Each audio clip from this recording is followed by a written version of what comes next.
محارة جينا هنا مستقبل كنقط جنرال dalkaad rabtaa inaad difaacdo miyaa taliya ciidanka xoogga dalka Soomaaliya mustaqbal wadanigan yar ma ahayn wadaniga yar ee kaliya ee joogay munaasabadan balse waxaa jiray wadaniyiin kale oo yar yar oo joogay munaasabada balse isaga waxa uu uga duwanaa wadaniyiintaas kale soo bandhigida waxa ka guuxaya qalbigiisa waxaana munaasabadan joogay caruur aad u badan oo ku labisan dareeska ciidamada xoogga dalka Soomaaliya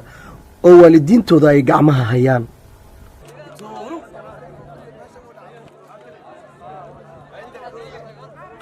kanina waa wadani kale oo yar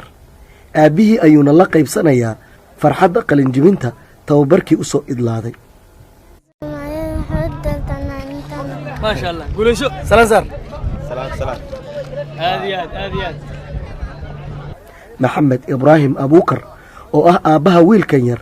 ayaan isna weydiiyey dareenkiisa oo maanta qalin jibinteedii aniga wiilkayga igala soo qayb qaatay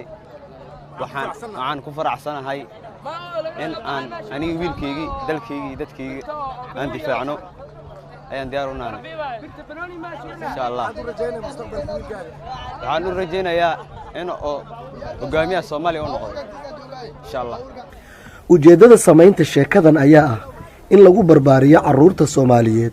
wadaniyada si jiilka soo socda qalbiyadooda looga dhowro dhaawaca halista ah ee ku yaala qulubta Soomaalida ee qabyaalada dilootay waxaana xusid mudan in dhammaan caruurta ka soo muuqday muuqaalkan aan weydiisanay eheladooda si aan u baahino tusaalana ay ugu noqdaan barbaarinta jiilka soo socda si loo helo jiil cusub oo difaaca diinta dalka iyo dadka Soomaaliyeed waxaana rajada waalidiintii aan la sheekaystay ahayd in caruurtooda ay noqdaan kuwa mustaqbalka difaaca dalkan iyo dadkan dirirtu dhextaal dareenkayga waxa waa dareen aad iyo aad u weyn waxaan rajaynayaa inaan guuleysano xoog dalka waxa u rajaynayaa guul mideeda kale wiilka yariiska waxa u rajayaa inuu taliyaha xoog noqdo insha Allah ilaahay ka dhigi karo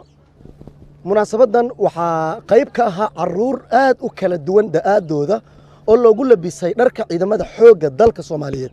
waalidiintooda oo aan la sheekaystay waxay ii sheegeen inay rajo ka qabaan dhammaan in caruurtan ay noqdaan kuwa dalka difaaca bedelana mustaqbalka qaybtood waxay ii sheegeen inay la doonayaan caruurtooda inay noqdaan saraakiil sarsare sida taliyayaal ka tirsan dalka Cabdishakuur Shashaartiyan